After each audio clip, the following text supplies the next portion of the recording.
Alright, I'm going to run through Control Panel with you, just in case you've never used it before, or you just want a bit more. Now, you can have it set up this way, or you can switch to the classic view, which is the one I prefer.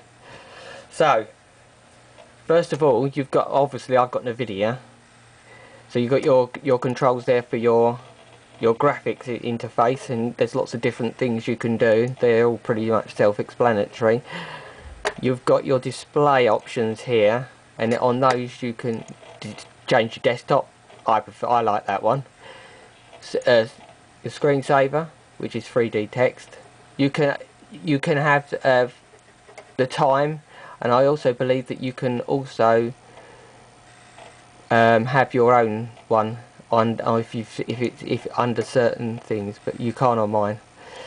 Setting shows you the how high the colour is running, and I've got 32-bit or 16-bit. If you're running an older system, you might have 256 colours as well. A lot of games run on 256 colours, so there's that.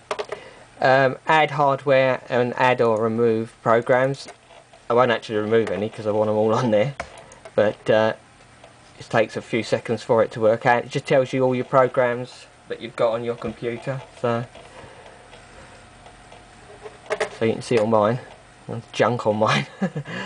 And if you want to remove them, it gives you the option to remove them, and you can sort by name, last used, all sorts of things. But it's a good way, it's the way you should remove a program, because then it removes all the components. If you just delete it from the folder, it doesn't remove all the components, and especially with some of the newer programs, if you then try and install a newer program on and you've got an older version on, it won't be able to install the program. So you must do that. Administrative tools, I don't use these very often, so I wouldn't worry too much about those. And then what else is there? Yeah, keyboard. You can change the rate that the mouse moves at, the cursor blinks at, and it just gives you the option of the keyboards, which I've only got the one.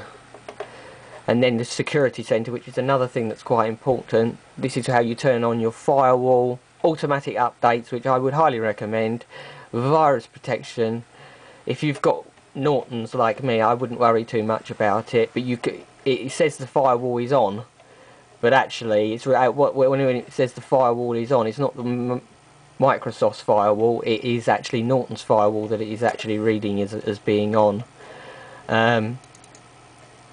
You know, automatic updates, they give you hot fixes, virus definitions, and amongst other things, and things that have gone wrong, you know, things that programs that don't work, they send you patches through. So I would highly recommend that you have that on, because some of them are massive.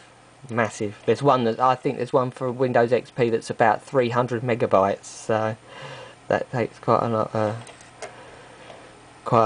Right, got device manager here. As I say, if you've got a yellow question mark by anything, which I haven't, it means that the device isn't working properly. So you would click on, let's say your network adapters not working properly. You double click on it, troubleshoot. There isn't anything to troubleshoot. Driver, and then you get the option to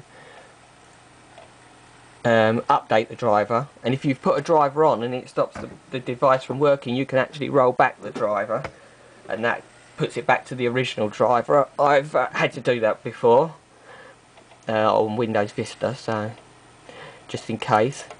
But as I say, as long as there's no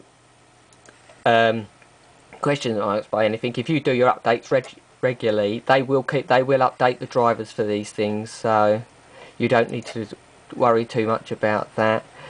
The other thing, automatic updates, I say automatic, recommend every day at 9 o'clock. So, you know, if you set whatever time you like, really. Okay, and then there is the Windows firewall. It's off, as you see, but it was reading it as on. It's reading the one for Norton's that is on. So I think that's pretty much most of what you'll use in control panel anyway. So I will finish this here, and I hope this has been informative.